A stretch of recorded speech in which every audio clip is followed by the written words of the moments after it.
ഇവിടുത്തെ മത്സര ഓട്ടം ബഹുമാനപ്പെട്ട ഹൈക്കോടതിയുടെ പല തവണയുള്ള ഇടപെടലുണ്ടായി. ആ മത്സര ഓട്ടം തടയുന്നതിന് വേണ്ടി നടപടിയെടുത്തു. ആ നടപടി കർശനമായിട്ട് എടുക്കാൻ തീരുമാനിച്ചതാണ്. കാരണം മത്സര ഓട്ടവും ഹോണടിയും സഹിക്കാൻ പറ്റാത്തൊരു സാഹചര്യത്തിൽ ബഹുമാനപ്പെട്ട ഹൈക്കോടതി കേരളത്തിലെ ട്രാൻസ്പോർട്ടിൻ്റെ സ്പെഷ്യൽ പ്രോസിക്യൂട്ടറെ വിളിച്ചു വരുത്തുകയും അദ്ദേഹത്തെ ശാസിക്കുകയും ചെയ്തു. ഇനി ഇത് ആവർത്തിക്കാൻ പാടില്ല.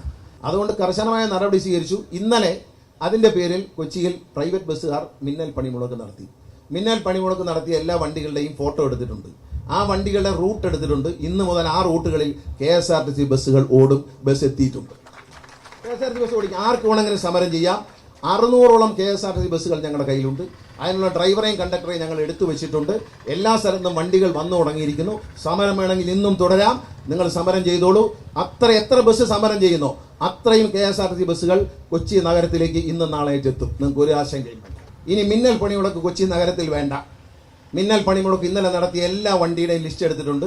RTO ഇന്നലെ തന്നെ അവരുടെ റൂട്ട് KSRTC കൈമാറി. KSRTC ഇന്നലെ തന്നെ റൂട്ട് തയ്യാറാക്കി. വണ്ടി രാത്രിക്ക് എത്തിയിട്ടുണ്ട്. ഇന്ന് മുതൽ ആ വണ്ടിയാണ് ഓടുന്നത്. ആ വണ്ടി തൽക്കാലം ഇവിടുന്ന് കൊണ്ടുപോകുന്നില്ല. എത്ര ദിവസം സമരം ചെയ്യുമെന്ന് ഞാനും ഒന്ന് നോക്കട്ടെ.